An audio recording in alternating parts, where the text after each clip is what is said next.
নমস্কার আমার প্রিয় শ্রোতা বন্ধুরা, গপ্পখোরের পর্দায় আমি চলে এলাম সুদর্শন আরও একটা হাড় হিম করে দেওয়া গল্পের সঙ্গে।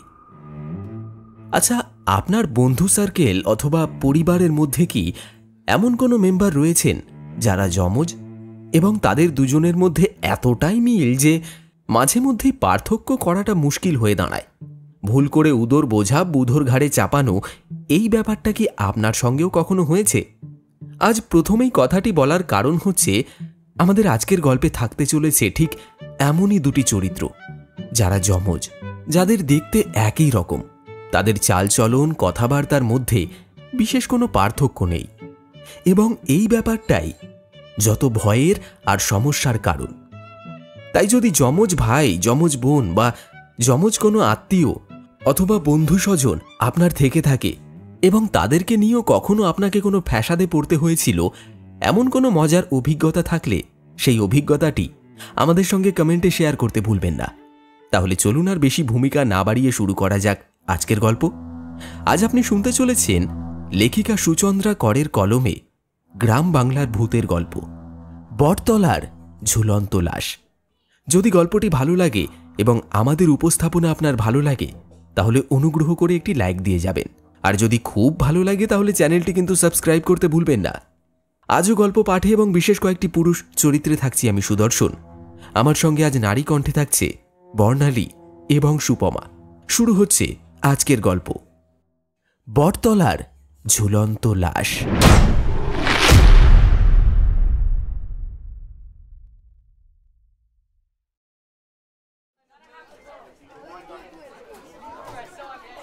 অনেক বছর আগের কথা। আদিনগর গ্রামের বিশ্ববিদ্যালয়ের বার্ষিক অনুষ্ঠান চলছে। বিদ্যালয়ের প্রধান শিক্ষক মহাশয় বললেন, আমার প্রিয় ছাত্রছাত্রীরা, আজ তোমাদের এই বছরের বার্ষিক পরীক্ষায় উচ্চমানে পাশ হওয়া ছাত্র এবং ছাত্রীদের পুরস্কার দেওয়া হবে। প্রথম 10 জন ছাত্রছাত্রীরা পুরস্কার পাবে। তাদের মধ্যে প্রথম 3 জন ছাত্রছাত্রীকে লেখাপড়ার জন্য বই, খাতা, পেন্সিল দেওয়া হবে।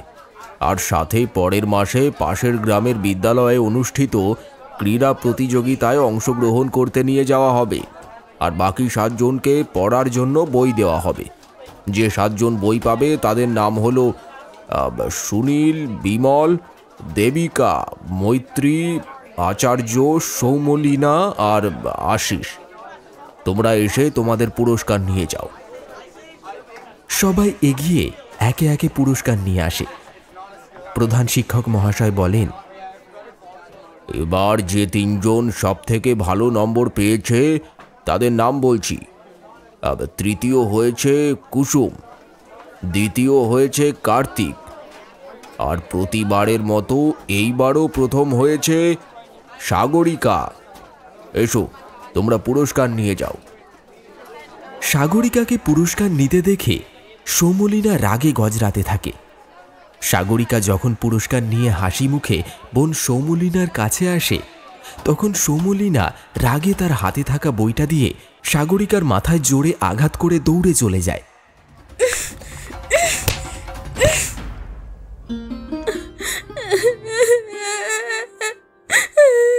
সাগরিকার মাথা ফেটে রক্ত বেরোতে থাকে। সে ব্যথায় কাঁদতে কাঁদতে মাটিতে লুটিয়ে পড়ে।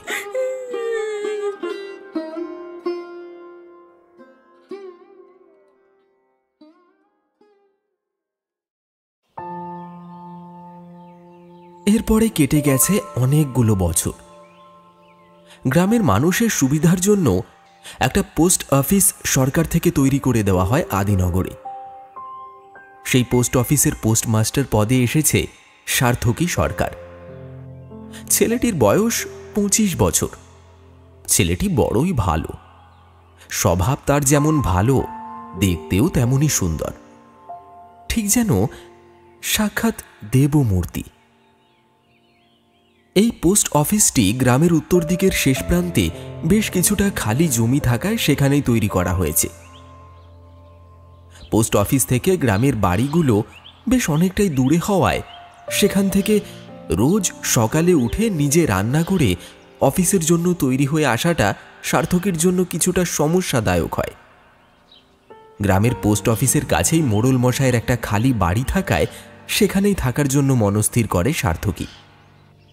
কারণ গ্রামের ভিতরের কোনো বাড়িতে থাকলে সেখান থেকে অফিস পৌঁছতে বেশি সময় লাগবে তাই। আর মোড়ল মশাই ওই বাড়িতে থাকেন না, তিনি তার পরিবার নিয়ে গ্রামের ভিতরে থাকেন। তাই ওই বাড়িতে থাকতে কোনো অসুবিধা হবে না ভেবে সার্থকী গ্রামের মোড়ল মশাইয়ের সাথে কথা বলে বাড়ি ভাড়ার ব্যাপারটা ঠিক করে নেয়। বাড়িটি দোতলা, পুরনো পাকা বাড়ি। ওপরের 4টে ঘর আর নিচের 2টি, একটা রান্নাঘর আর কলঘর আছে। ওপরের ঘরগুলোর মধ্যে 2টো ঘর ব্যবহার করার যোগ্য, আর 2টো ঘর প্রায় ভাঙা। ঘরের ছাদ থেকে কিছু অংশ ভেঙে রড বেরিয়ে এসেছে, দেওয়ালের বেশ কিছু অংশ ভেঙে খসে পড়েছে। ঘরের এক কোণায় পায়রা বাসা বেঁধে তাদের ডিম পেড়ে রেখেছে। সার্থকী পায়রার বাসাতে ডিম দেখে আর সেটা সেখান থেকে সরায়নি। তবে বাকি ঘরগুলো ভালো, ব্যবহারযোগ্য। বাড়ির পিছনের দিকে একটা নদী আছে, আর নদীর কাছে আছে একটা বহু পুরনো বৃহৎ আকারের বটগাছ। নদীটি খুবই খরস্রোতা, তাই ওই নদীর জল গ্রামের মানুষ ব্যবহার করে না, পাছে লোকে যদি ডুবে যায় সেই ভয়ে। দূর থেকে নদীর চলমান দৃশ্য দেখে সার্থকীর খুব ভালো লাগে। আর সার্থকী ভাবে সে একা থাকবে, তার জন্য এই বাড়িটাই যথেষ্ট। গ্রামের শেষে বাড়িটা হওয়ায় এর ভাড়াও অনেক কম। বেশি ভাড়া দিয়ে গ্রামের ভিতরে থাকা তার জন্য এখন সম্ভব নয়। অন্যদিকে সেই ছোট্ট সাগরিকা আর সৌমলীনা অনেক বড় হয়ে গেছে। তাদের বয়স এখন 18 বছর। যৌবনে পা রেখেছে 2 বোন।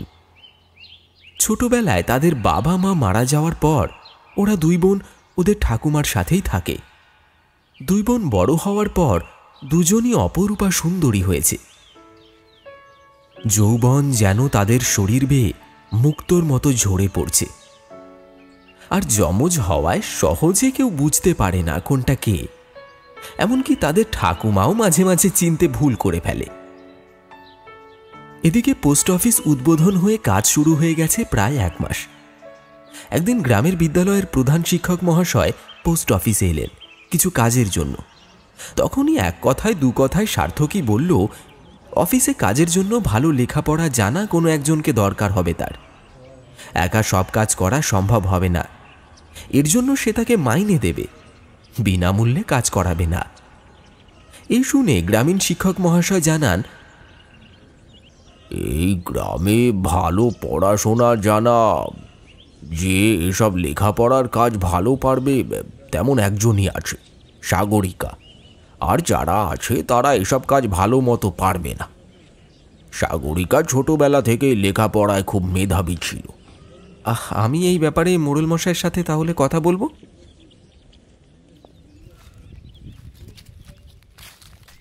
পরদিন অফিস ফেরত সার্থকী মোড়ল মশাইয়ের বাড়িতে উপস্থিত হল।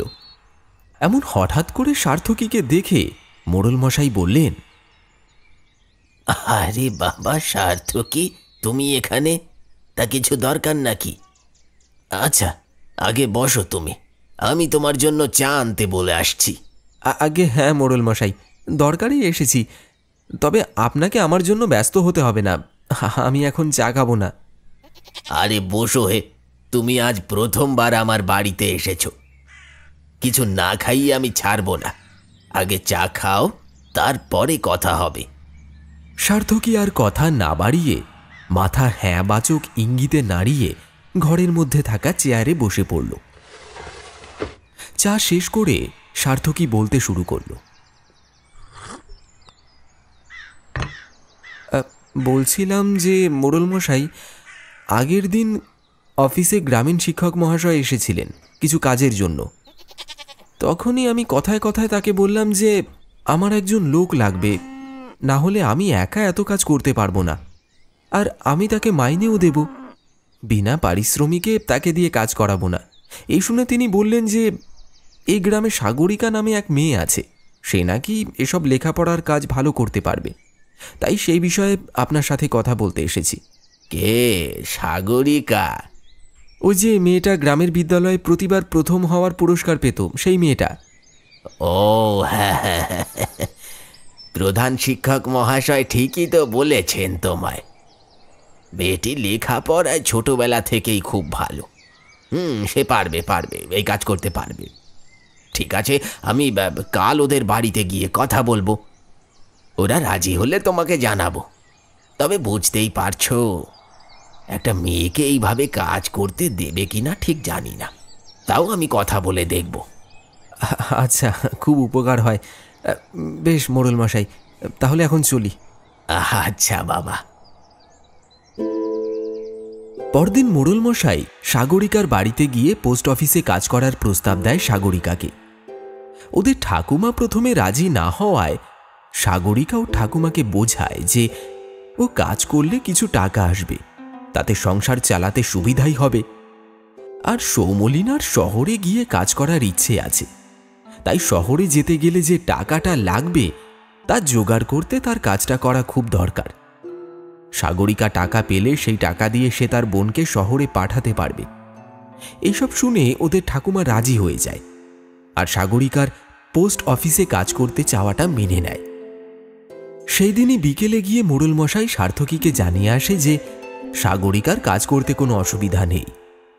ওরা ঠিক করে চলতি মাস শেষ হলে পরের মাস থেকে সাগরিকা কাজ শুরু করবে। বাড়ি ফেরার পথে কাজ শুরুর তারিখটা সাগরিকাকে জানিয়ে আসে মোড়ল মশাই। দেখতে দেখতে মাস শেষ হয়ে নতুন মাস শুরু হয়। মাসের প্রথম দিন, ঠিক সময় না বলে সময়ের আগে বলা ভালো, আগে থেকে অফিসের দরজার সামনে গিয়ে দাঁড়িয়ে থাকে সাগরিকা আর তার ঠাকুমা। দুজনকে দেখে সার্থকী জিজ্ঞেস করল, কারা আপনারা? এখন কেন এসেছেন? অফিসের কাজ শুরু হবে বেলা 10টার পর, এখন তো 9টাও বাজেনি। এখন আপনারা বাড়ি যান, পরে আসবেন। এই শুনে সাগরিকা বলল, আমি ঝুনু, আমি আজ থেকে এখানেই কাজ করব আপনার সাথে। এই কথা শুনে সার্থকী একটু অপ্রস্তুত হয়ে বলল, আপনি কেন কাজ করবেন?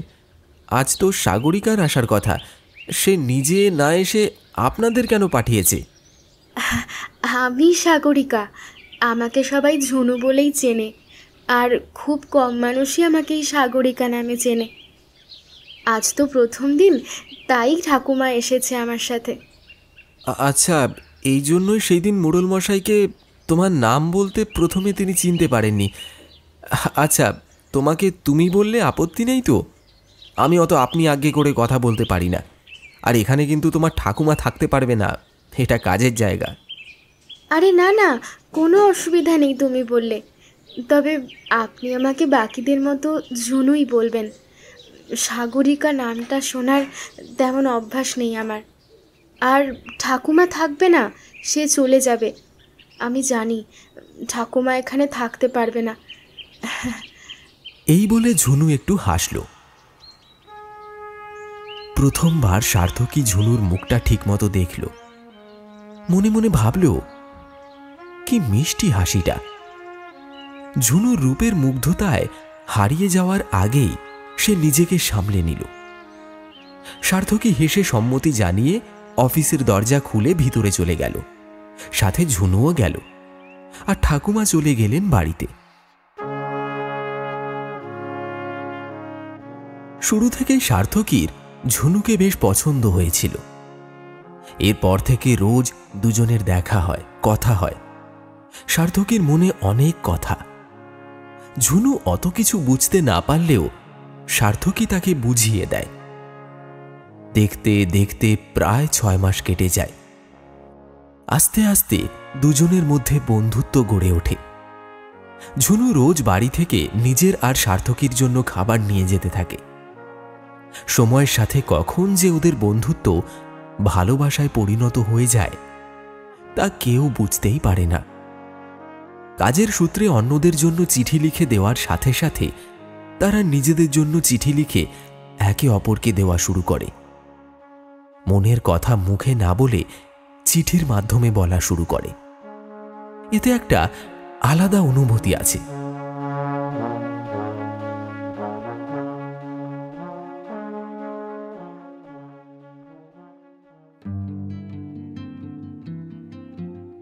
ঝুনু তার বোন সৌমলিনা অর্থাৎ রুনুর সাথে একই ঘরে থাকত।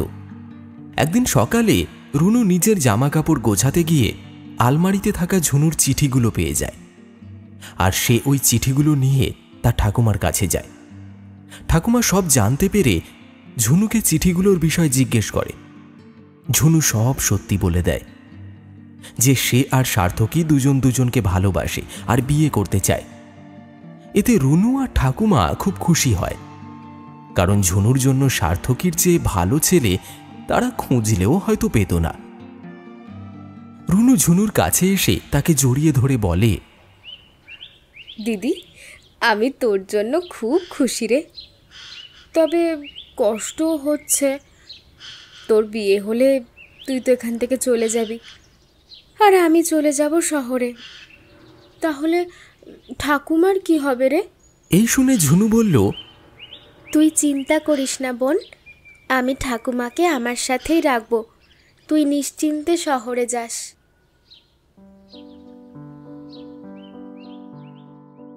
ঝুনু পরদিন গিয়ে সার্থকীকে সবটা বলে আর ঠিক করে সার্থকীকে নিজের বাড়িতে নিয়ে আসবে। দুদিন পর সার্থকীকে ঝুনু তাদের বাড়িতে নিয়ে আসে তার ঠাকুমার সাথে কথা বলাতে। সার্থকী ঝুনুর বাড়িতে এসে তার ঠাকুমাকে প্রণাম করে। ঠাকুমা তাকে আশীর্বাদ দিয়ে বলে, ভালো থাকো বাবা। তুমি নাকি আমাকে কিছু বলতে চাও? হ্যাঁ ঠাকুমা, আমি এটা বলতে চাই যে আমি আপনার নাতনি ঝুনুকে খুব ভালোবাসি আর তাকে বিয়ে করতে চাই। আপনি যদি সম্মতি দেন তাহলে আমি আমার মা বাবাকে আপনার কাছে নিয়ে আসব। আমার নাতনিও তোমাকে খুব ভালোবাসে। তুমি যদি আমাকে কথা দাও যে তুমি ঝুনুর সাথে সারা জীবন সব রকম পরিস্থিতিতে সাথে থাকবে আর কোনো দিনও ছেড়ে যাবে না, তাহলেই আমি তোমার বাবা মায়ের সাথে বিয়ের ব্যাপারে কথা বলবো, না হলে নয়। সার্থকী আনন্দে আত্মহারা হয়ে ঠাকুমার দুই হাত জড়িয়ে ধরে বলল, আপনি নিশ্চিন্ত থাকুন। আমি জানি ঝুনু ছোটবেলা থেকে কতই না কষ্ট সহ্য করেছে, তবে আর নয়। এবার থেকে ঝুনুকে আমি কোনো কষ্ট পেতে দেব না, সব সময় ওর সাথে থাকব। আপনি চিন্তা করবেন না। তাহলে আমি আমার বাবা মাকে টেলিগ্রাম করে বলে দিচ্ছি এখানে আসতে। হ্যাঁ বাবা, বলে দাও। সেদিন ঝুনু খুব খুশি হয়েছিল। এত খুশি সে আগে কখনো হয়নি।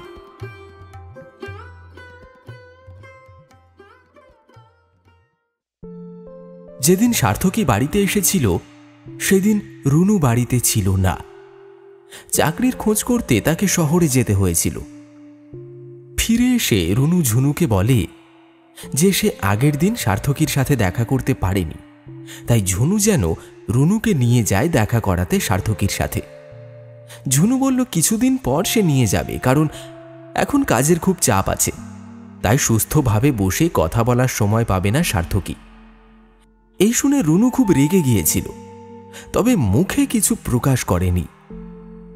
রুনু ছোটবেলা থেকেই খুব রাগী আর হিংসুটে। সে ঠিক করে সে নিজেই যাবে সার্থকীর সাথে দেখা করতে। যেমন ভাবনা তেমনই কাজ। পরদিন সে ঝুনুকে বাড়ির কিছু কাজে ব্যস্ত করে দিয়ে নিজেই অফিসে চলে গেল ঝুনু সেজে। সে জানে তাকে কেউ চিনতে পারবে না চট করে। অফিসে সার্থকী ঝুনু সেজে থাকা রুনুকে দেখে বলল, কি ব্যাপার, আজ এত দেরি করে এলে যে? সব ঠিক আছে তো? হ্যাঁ, সব ঠিক আছে। ঘরের কাজ সারতে একটু দেরি হয়ে গেছে। আচ্ছা বেশ, নাও এবার কাজগুলো তাড়াতাড়ি সেরে নাও, তারপর কিছু দরকারি কথা বলার আছে, তোমাকে সেটা বলবো। রুনু জানতে চাইলে সার্থকী বলে, সব পরে বলবে, আগে কাজগুলো সেরে নেওয়া জরুরি। ওদিকে সার্থকী রুনুকে কাজ বুঝিয়ে দিলে রুনু কাজ বুঝতে পারে না। আসলে ঝুনুর জায়গাটা রূপের দিক থেকে রুনু নিতে পারলেও কাজের জায়গাটা কখনোই নিতে পারবে না। এই কথা ভেবে রুনু ঝুনুর ওপর আরো রেগে যাচ্ছিল মনে মনে। এমন সময় হঠাৎ ঝুনু অফিসে আসে আর রুনুকে দেখে একেবারে অবাক হয়ে যায়। জিজ্ঞেস করে, আরে বোন, তুই এখানে কি করছিস? আওয়াজ শুনে বাইরের দিকে তাকিয়ে দেখে সার্থকী চমকে ওঠে আর ঘাবড়ে গিয়ে বলে, কে আপনি? এই বলে সে রুনু আর ঝুনুকে বারবার দেখতে থাকে। এর আগে তাদের দুজনকে একসাথে সে এখনো দেখেনি। ঝুনু বাইরে থেকে ঢুকতে ঢুকতে বলল, আমি ঝুনু, আর ও আমার ছোট বোন রুনু। আমরা যমজ। তোমাদের তো হুবহু একই রকম দেখতে, দেখে তো বোঝাই যাচ্ছে না যে কে কোনটা। হ্যাঁ গো, আমাদের একই রকম দেখতে, আর আমাদের আওয়াজটাও প্রায় একই রকম। তুমি কেন, কোনো কোনো সময় আমাদের ঠাকুমাও আমাদের চিনতে ভুল করে ফেলে। এই বলে রুনু তখনের মতো চলে গেল। সার্থকী ভাবল, রুনু বোধ হয় একটু মজা করার জন্যই এমনটা করেছে।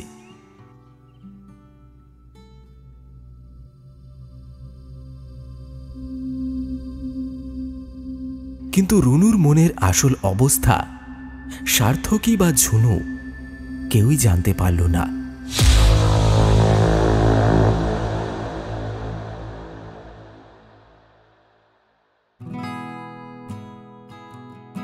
কিছুদিন পর রুনুর শহরে চাকরিটা হয়ে যায় আর সে শহরে চলে যায়। বেশ কিছুদিন পর সার্থকীর বাবা মা আসে ঝুনুর ঠাকুমার সাথে তার আর সার্থকীর বিয়ের কথা বলতে।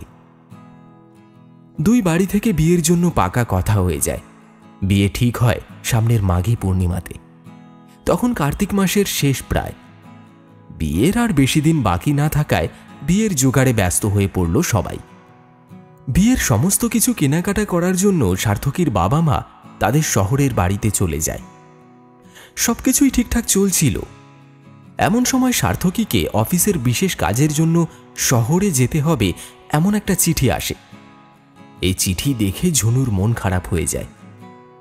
দুজনের দেখা হওয়ার পর এই প্রথমবার সার্থকী এত দিনের জন্য আলাদা হবে ঝুনুর থেকে, আর সেটা ভাবতেই ঝুনুর মন ভারী হয়ে আসে। ঝুনুর এমন মনের অবস্থা আঁচ করে সার্থকী বলল,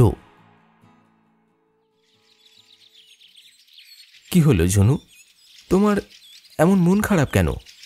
তুমি এত দিনের জন্য আমাকে ছেড়ে শহরে যাচ্ছ, এটা ভেবে আমার খুব কষ্ট হচ্ছে, আর মনটাও যেন কেমন সাই দিচ্ছে না গো।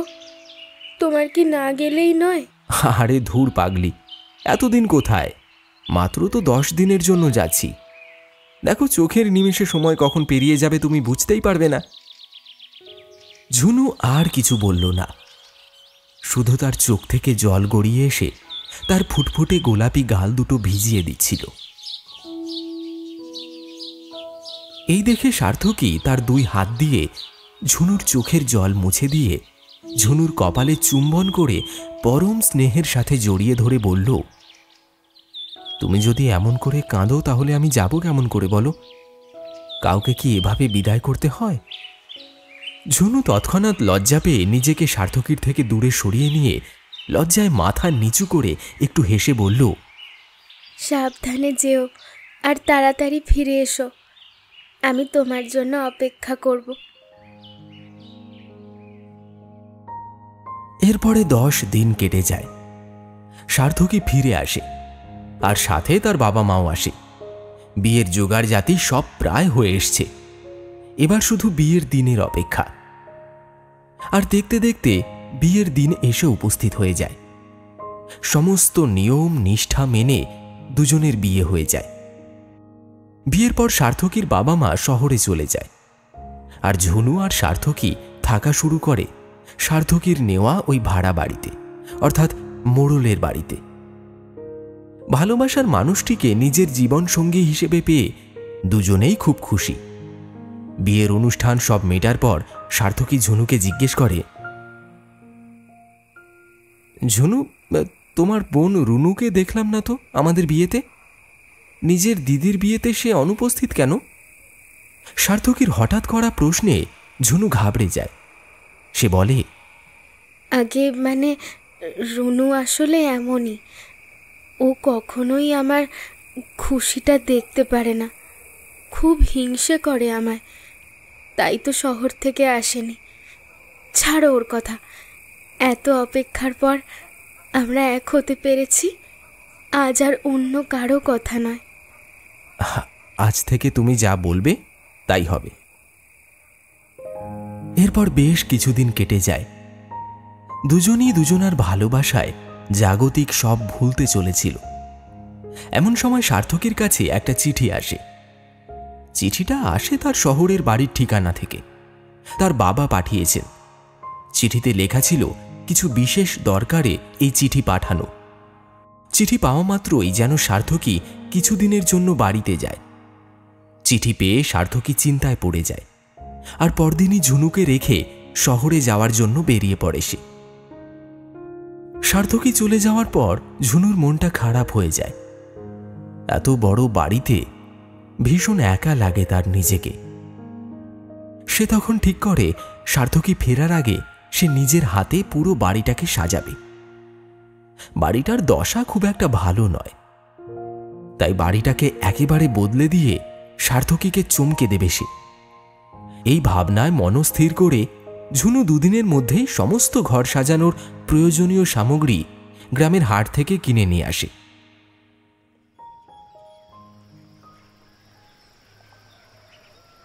ওই দিনটা ছিল রবিবার। ঝুনু সকাল সকাল উঠে রান্না সেরে ঘর সাজানোর কাজে লেগে যায়। আজ মনটা খুব খুশি ঝুনুর। নিজের হাতে সে তার স্বপ্নের সংসার সাজাতে শুরু করে। প্রথমে সে তার শোয়ার ঘর ও তার পাশের ঘর সাজায়। তারপর রান্নাঘর গুছানো শেষ করে দোতলার ঘরে যেতে যেতেই সন্ধ্যা হয়ে যায়।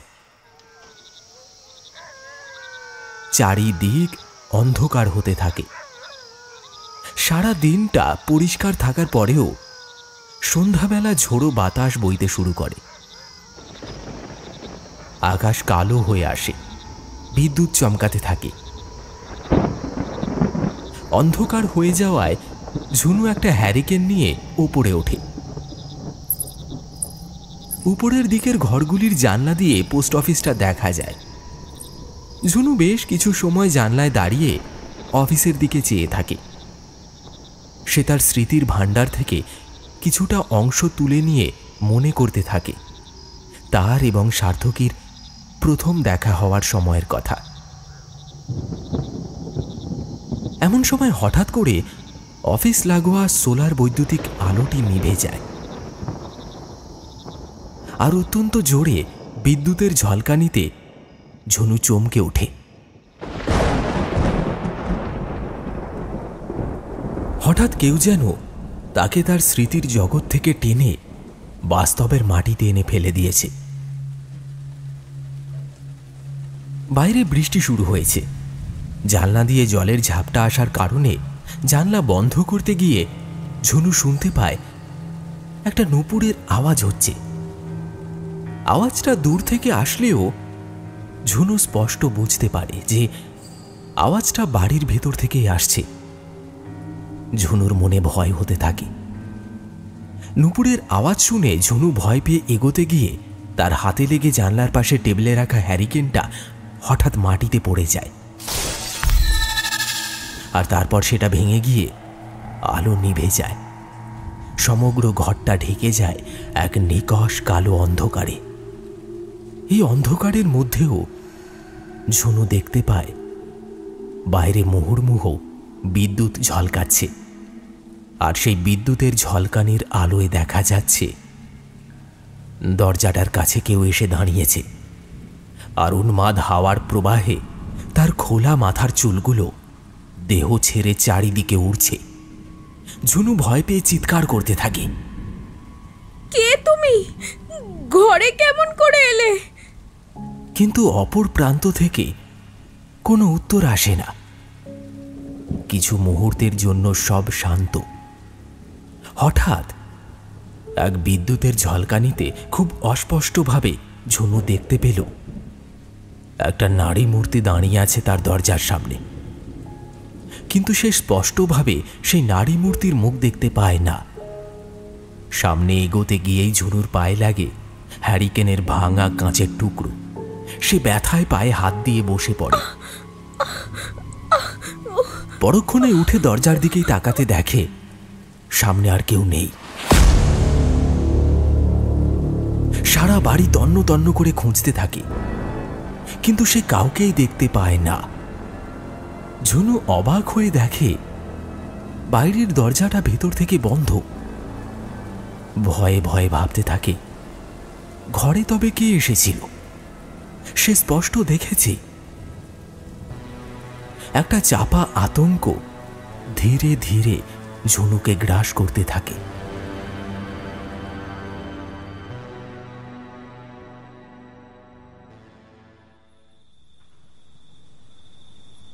রাত তখন একটু গভীর, বাইরের আবহাওয়া শান্ত হয়েছে। ঝুনু খেতে বসে, আর হঠাৎ তখনই তার নাকে আসে একটা পচা দুর্গন্ধ। গন্ধটি এতটাই বিশ্রী, এতটাই মারাত্মক যে ঝুনু খাওয়া ছেড়ে দিতে বাধ্য হয়। সে আজই গোটা বাড়িটা পরিষ্কার করেছে। ঘরে কোনো ইঁদুর বা ছুঁচো বা অন্য কোনো প্রাণীর মরে পচে থাকার প্রশ্নই আসে না। তাহলে এই বিশ্রী গন্ধটা কোথা থেকে আসছে? ব্যাপারটা ভাবতেই ঝুনুর ভয়টা আরো বেড়ে যায়। এরপর থেকে বেশ কিছুদিন ঝুনুর সাথে এমনই অস্বাভাবিক ঘটনা ঘটতে থাকে। কখনো সে কলঘর থেকে বেরোনোর সময় নিজেকে বাইরে থেকে বন্দি অবস্থায় পায়। যখন সে রাস্তা দিয়ে অফিসে যায় তখন যেন তার মনে হয় কেউ তার পিছু করছে, কিন্তু পেছন ফিরে সে কাউকেই দেখতে পায় না। প্রতিদিনই রাত হলে একটা বিশ্রী পচা গন্ধে সারা বাড়ি ভর্তি হয়ে গিয়ে ঝুনুর প্রাণ প্রায় ওষ্ঠাগত হয়ে যায়।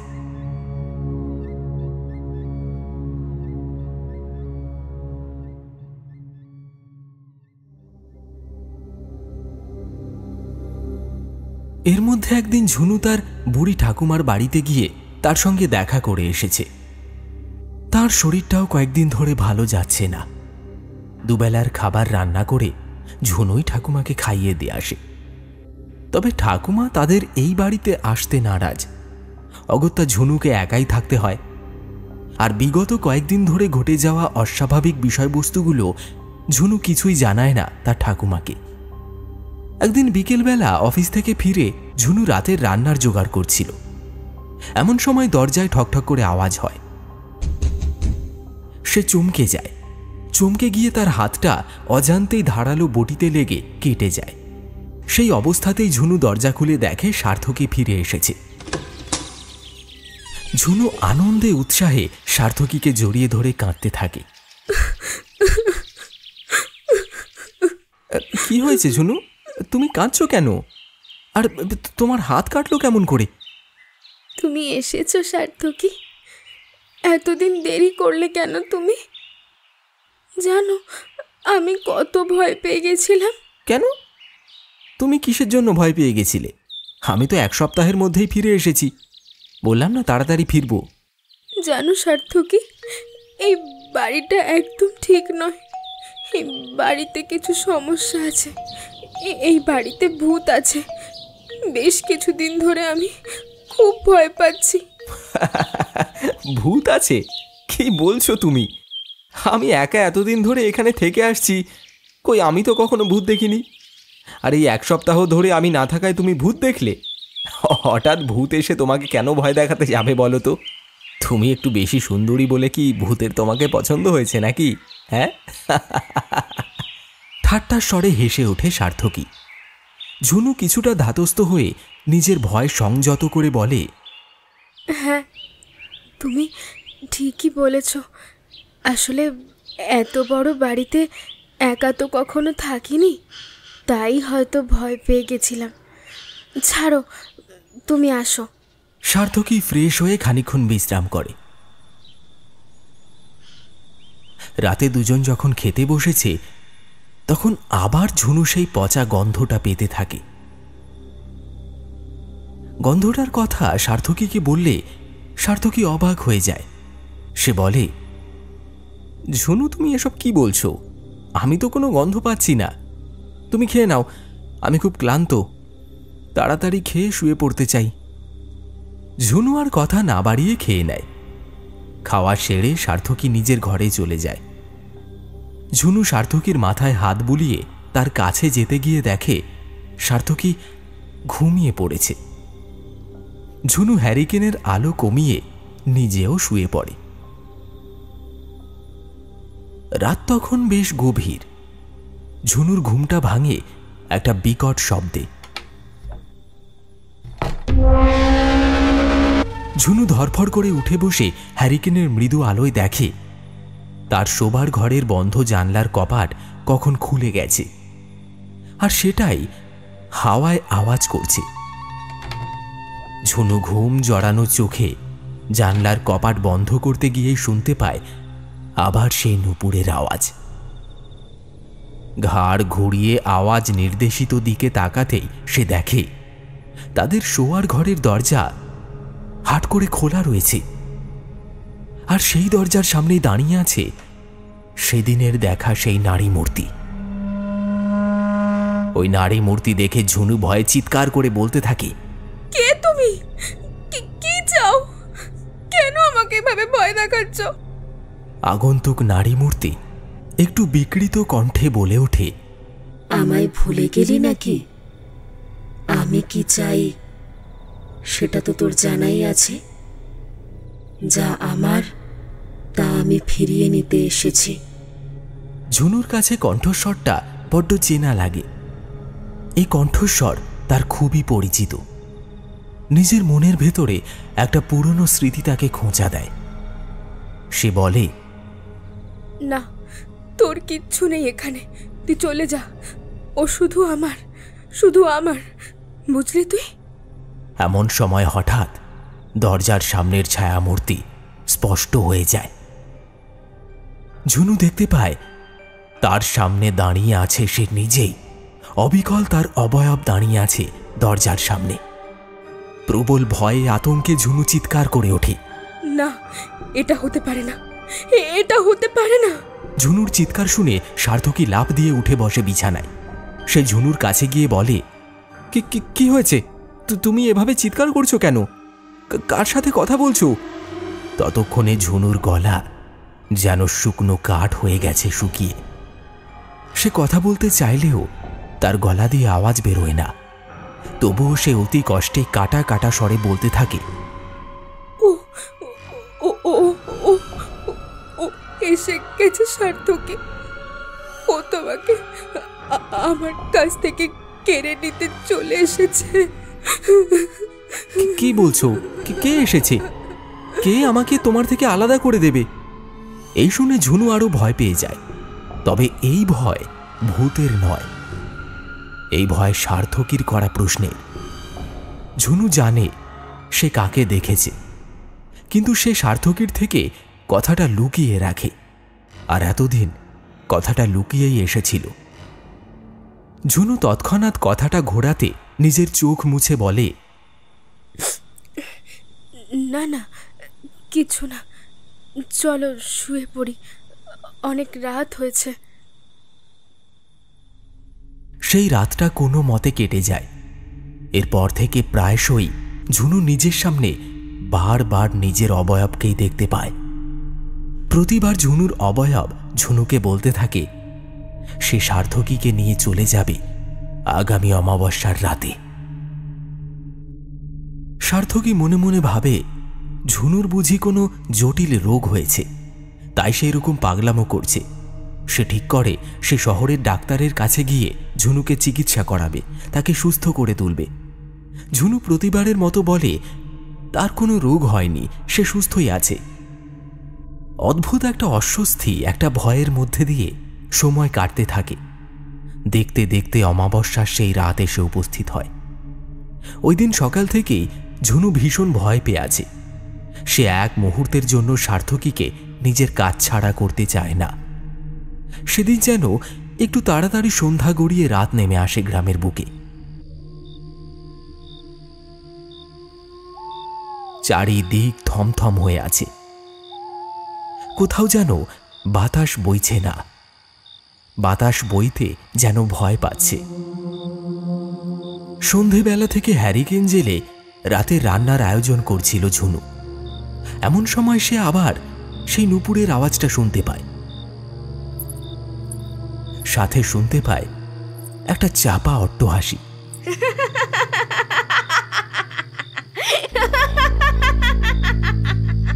ঝুনু জানে এই হাসি কার।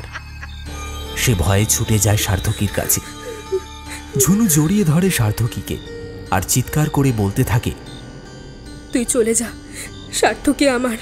তুই সার্থকীকে আমার থেকে কখনো আলাদা করতে পারবি না। তোকে আমি ওকে নিয়ে যেতে দেব না, কিছুতেই না। এবার সার্থকী একটু বিরক্ত হয়ে ঝুনুকে দূরে সরিয়ে দিয়ে বলে, আহা, কি হয়েছেটা কি বলো তো তোমার? রোজ রোজ একই ঘটনা দেখতে আমার আর ভালো লাগছে না, বুঝলে? তুমি ডাক্তারের কাছেও যাবে না, আর কি হয়েছে তাও পরিষ্কার করে বলছো না। আজ তোমাকে বলতেই হবে কি হয়েছে। কার কথা বলো তুমি? কাকে তুমি দেখতে পাও? কার আওয়াজ শুনতে পাও? আমি সব জানতে চাই, এখনই সব বলো। এই কথা বলতে না বলতেই হঠাৎ কোনো এক অদৃশ্য চাপ সার্থকী তার গলায় অনুভব করে।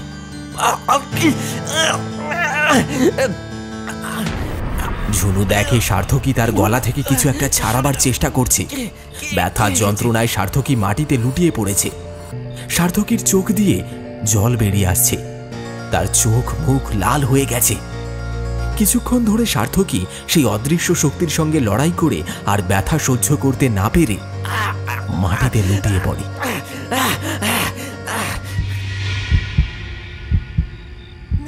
ঝুনু তার সহন শক্তির সমস্ত বাঁধ ভেঙে চিৎকার করে বলে ওঠে, তুই কি চাস দিদি? কেন এরকম করছিস? সামনে আয় আমার, সাহস থাকলে সামনে এসে আমার কথা বল। কথাটা শেষ হতেই ঝুনুর পেছন থেকে একটা আওয়াজ ভেসে আসে, আমি এসে গেছি বোন, তুই পেছন ফিরে দেখ, তোর দিদিকে দেখতে পাবি। তবে ঝুনু পিছনে ফিরে দেখে সেখানে কেউ নেই। কিছুক্ষণ আবার সব নিস্তব্ধ থাকার পর আবার দরজার ওই প্রান্তের অন্ধকার থেকে আওয়াজ ভেসে আসে, তুই নিজেকে ঝুনু বলে নিলেই তো তুই ঝুনু হয়ে যাবি না, কারণ তোর আর আমার মধ্যে অনেক পার্থক্য আছে, তাই না ঝুনু? আমি ঝুনু আর তুই হলি আমার বোন রুনু। কেন এমন করলি আমার সাথে? কেন আমাকে মারলি বোন? কেন করলি এরকম? ঝুনু কাঁদতে কাঁদতে মাটিতে বসে পড়ে আর বলে,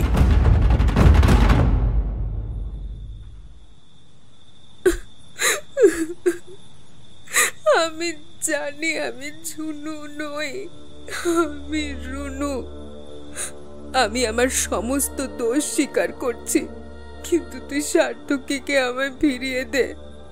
তুই ওকে আমার থেকে দূরে নিয়ে যাস না, আমি ওকে খুব ভালোবাসি।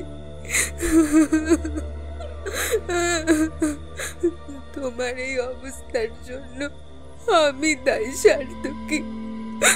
আমার জন্য আজ তোমায় জীবন হারাতে হলো, আমি ক্ষমা করে দিও, ক্ষমা করে দিও। আমি কখনোই তোমার ছিলাম না রুনু। আমি প্রথম থেকেই তোমার দিদি ঝুনুকে ভালোবেসেছি। সার্থকীর হঠাৎ জ্ঞান ফিরেছে দেখে রুনু ভীষণ আনন্দ পায়। রুনু অবাক হয়ে যায়।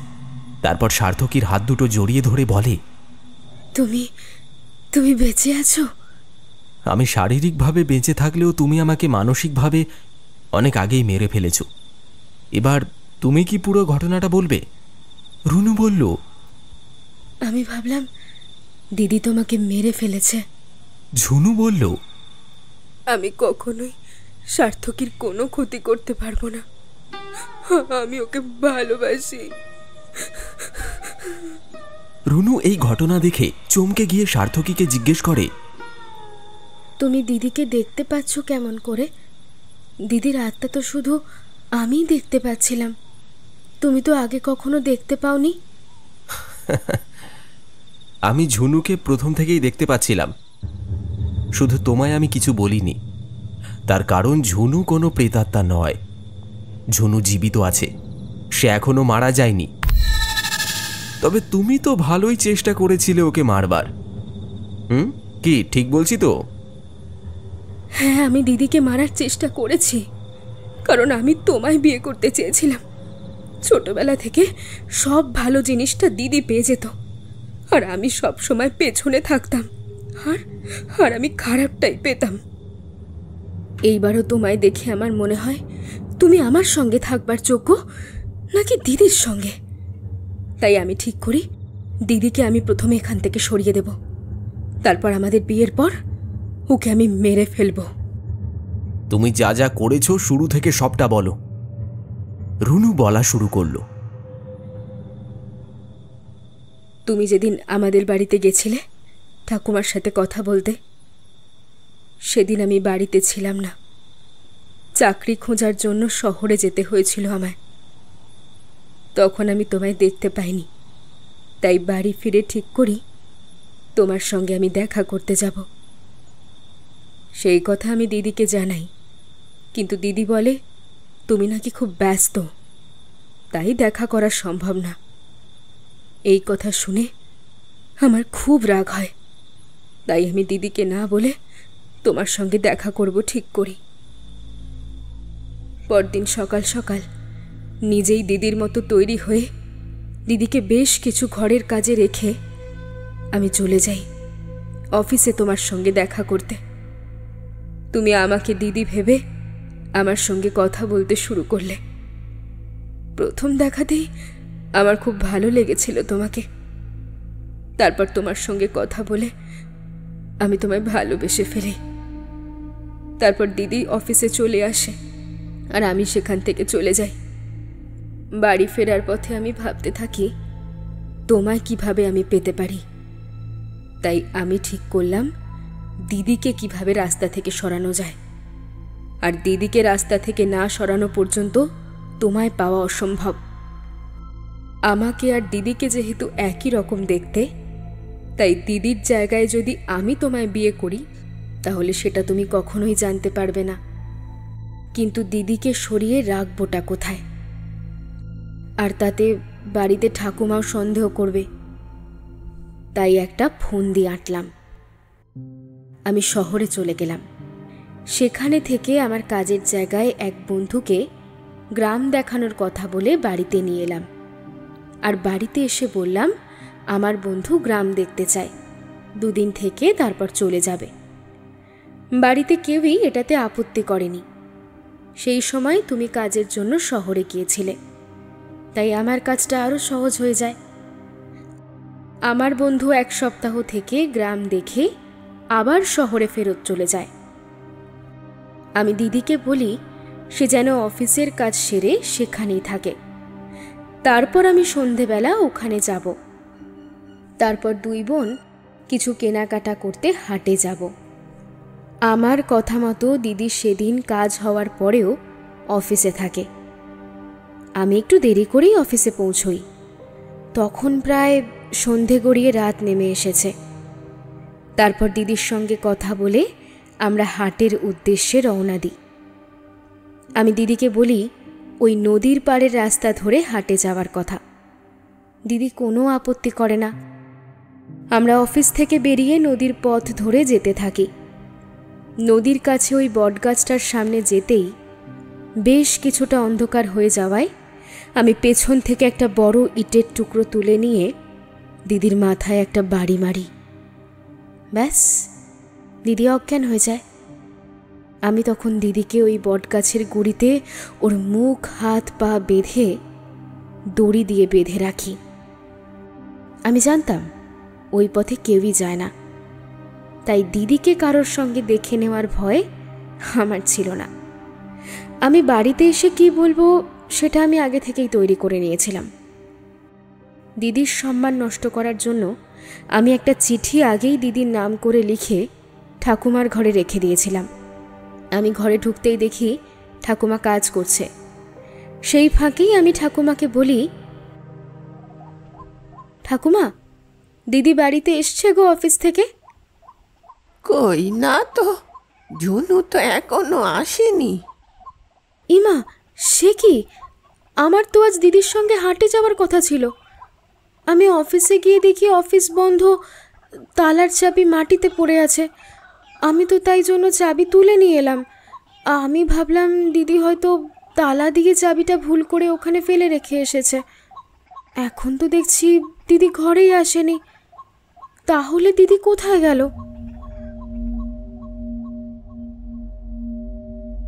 এই বলে আমি নিজেই ঠাকুমার ঘরে যাই, আর ঠাকুমার ঘরের টেবিলে রাখা চিঠিটা তুলে এনে নিজেই বলি, এ কি ঠাকুমা, তোমার ঘরে এই চিঠিটা কে রেখে গেছে? ঠাকুমা তেমন পড়াশোনা জানে না, তাই চিঠি পড়তে পারবে না, আর হাতের লেখাও সে বুঝতে পারবে না। সেই চিঠিটা আমাকেই পড়তে বলবে। সবটাই আমার জানা ছিল, আর সবটাই আমি যেমন ঠিক করেছি তেমনই হচ্ছিল। যথারীতি আমি চিঠি পড়া শুরু করি। চিঠিতে লেখা, শ্রদ্ধেয়া ঠাকুমা, আমি চিঠি লিখতে বাধ্য হয়েছি তার কারণ আমি মুখে তোমাকে সবটা বলতে পারছিলাম না। আমি বাড়ি ছেড়ে চলে যাচ্ছি শহরে বোনের বন্ধুর সাথে। আমি বুঝে গেছি এই গ্রামে থেকে আমার কোনো উন্নতি হওয়াই সম্ভব নয়, তাই আমি বোনের বন্ধুর সঙ্গে চলে যাচ্ছি। ওকেই আমি বিয়ে করব, আর ওর সাথেই আমি থাকব। তোমরা আমার সাথে খোঁজ করার কোনো চেষ্টা করো না, আমি আর ফিরব না। পারলে আমায় ক্ষমা করে দিও। তোমার স্নেহের ঝুনু। ঠাকুমা এই কথা শুনে ভেঙে পড়ল। আমি ঠাকুমাকে সান্ত্বনা দেওয়ার পুরো চেষ্টা করলাম। ঠাকুমা মোড়ল মশাইকে ডাক করালো। মোড়ল মশাই বাড়িতে আসার পর সবটা আমরা খুলে বলি। তাতে মোড়ল মশাই মাথায় হাত দিয়ে বসে পড়েন। মোড়ল মশাই বলেন, এবার তাহলে কি হবে? সার্থকী আসলে আমরা কি জবাব দেব তাকে? আমাদের তো লজ্জায় মাথা কাটা যাবে। ঝুনু যে এই ধরনের কোনো কাজ করবে সেটা তো আমি এই স্বপ্নেও ভাবতে পারছি না। ঠাকুমা মোড়ল মশাইয়ের সামনে অঝরে কাঁদতে শুরু করলো, আর আমি মনে মনে খুশি হতে থাকলাম। আমি এবার খুব ভালোভাবে বুঝতে পারছিলাম যে আমার তৈরি জালে সবাই একে একে ভালো মতন ফাঁসছে। আমি জানতাম এরপর মোড়ল মশাই কি বলবেন, আর যেমন ভাবনা ঠিক তেমনই মোড়ল মশাই বললেন। আচ্ছা মাসিমা, একটা কথা বলবো, যদি কিছু মনে না করেন। হ্যাঁ বলুন মোড়ল মশাই। আপনার দুই নাতনিকে তো একই রকম দেখতে, তাহলে ঝুনুর জায়গায় রুনু যদি সার্থকীকে বিয়ে করতে রাজি হয়ে যায়, তাহলে আপনার আর আমাদের গ্রামের সম্মান রক্ষা হয়ে যাবে, আর কেউ কিছু টেরও পাবে না। তা না হলে একটা বাইরের ছেলের কাছে আমাদের গ্রামের কি সম্মান থাকবে বলুন? না না, এটা হতে পারে না। আমি এটা পারবো না করতে। সার্থকীকে আমি জামাইবাবু হিসেবে দেখেছি এতদিন, আমি তাকে স্বামী হিসেবে কি করে মেনে নেব? রুনু মা, তুই দয়া করে রাজি হয়ে যা, না হলে যে অপমানে আমার মাথা কাটা যাবে। আমি যে কাউকে মুখ দেখাতে পারবো না, তুই দয়া করে রাজি হয়ে যা মা। আমি তখন কোনো কথা না বাড়িয়ে বললাম, ঠিক আছে, তোমরা যখন এত করেই বলছো সবাই, তাহলে আমি রাজি হয়ে যাচ্ছি। কিন্তু মনে রেখো, আমি কিন্তু পুরোটাই তোমাদের সম্মানের জন্য করছি।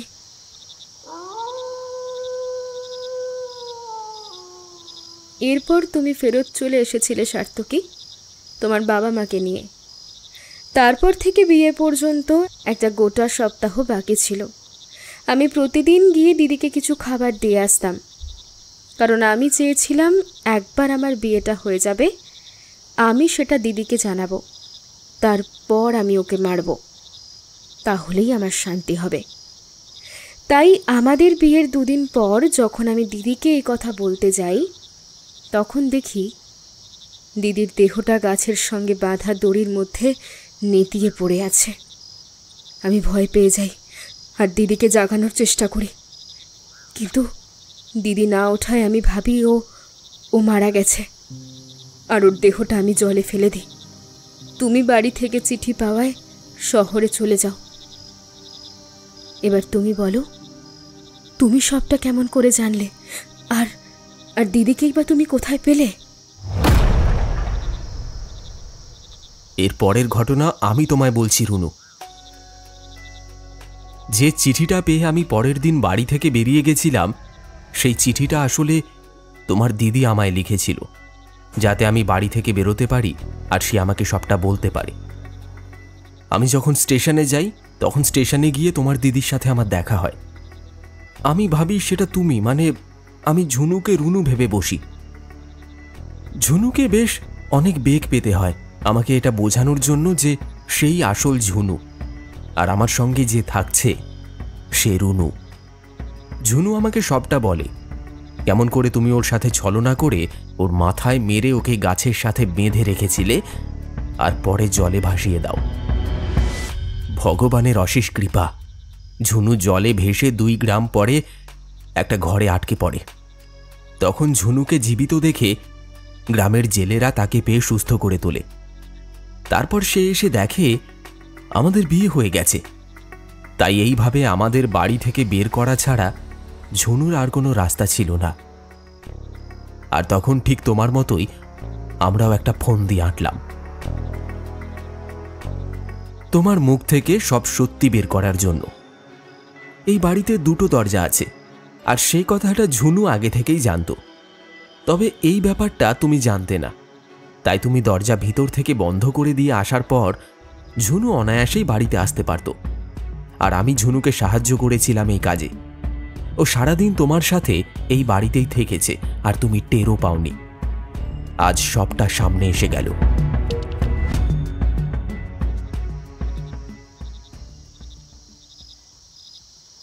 এই কথা শোনার পর রুনু কাঁদতে কাঁদতে মাটিতে বসে পড়ে। তখনই ঘরে প্রবেশ করেন রুনু, ঝুনুর ঠাকুমা আর মোড়ল মশাই। ঠাকুমা এসে রুনুকে একটা চড় মারে আর বলে, তুই ছোটবেলা থেকেই হিংসুটে, কখনো তোর দিদির ভালো চাসনি। তবে আমি কখনো ভাবতে পারিনি যে তুই নিজের স্বার্থের জন্য তোর দিদিকে মারতে পর্যন্ত পারবি। ছি, আমার তো লজ্জা লাগছে তোকে আমার নাতনি বলতে। মোড়ল মশাই বললেন, তুমি নিজের স্বার্থের জন্য নিজের দিদিকে মারতে গেছো। তুমি আমাদের বিশ্বাসও ভেঙেছো। খুব খারাপ কাজ করেছো তুমি এটা। তোমাকে আমরা পুলিশের হাতে তুলে দেব, তারপর পুলিশ তোমাকে শাস্তি দেবে। বাবা, স্বার্থ কি? রুনুর হয়ে আমি তোমার কাছে ক্ষমা চাইছি। তোমার বাড়ির লোকের কাছেও আমি হাত জোড় করে ক্ষমা চেয়ে নেব। তোমার যা ক্ষতি হয়েছে তা আমি ঠিক করতে পারবো না। তবে আবার আমি তোমার সঙ্গে ঝুনুর বিয়ে দিয়ে দেব। আর তার আগে তুমি রুনুকে এখনই পুলিশের হাতে তুলে দাও, যাতে ও আর কখনো তোমাদের কোনো ক্ষতি না করতে পারে। আমি আর দিদির কোনো ক্ষতি করব না। তোমরা দয়া করে আমাকে পুলিশের কাছে দিও না এখন। আমি দিদির বিয়েটা দেখতে চাই। একবার দিদির বিয়েটা হয়ে যাক, তারপর আমি নিজেই পুলিশের কাছে গিয়ে আত্মসমর্পণ করব।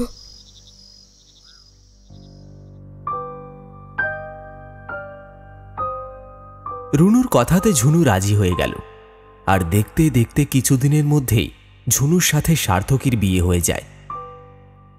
বিয়ের পরের দিনই কথা অনুযায়ী রুনুকে পুলিশের হাতে তুলে দেওয়া হবে। সকালবেলা যখন পুলিশ বাড়িতে আসে রুনুকে নিয়ে যেতে, তখন তারা কেউ রুনুকে ঘরে খুঁজে পায় না। সবাই ভাবে সে হয়তো ভয়ে পালিয়ে গেছে। রুনুকে খুঁজতে শুরু করে সবাই। এমন সময় হঠাৎ গ্রামের একজন দৌড়ে আসে। সে চিৎকার করে বলে, তোমরা তাড়াতাড়ি এসো গো, রুনু আত্মহত্যা করেছে।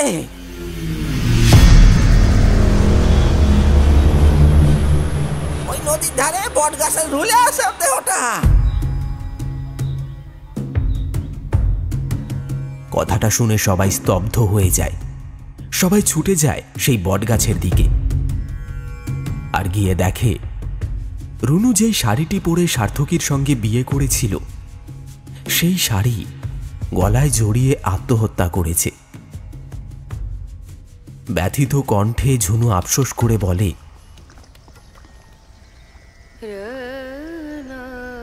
বোন, আজ যদি তুই আমার খুশিতে খুশি থাকতিস তাহলে তোকে হয়তো এভাবে অসময় প্রাণটা হারাতে হতো না। আজ আমরা খুব ভালো থাকতে পারতাম রে, খুব ভালো।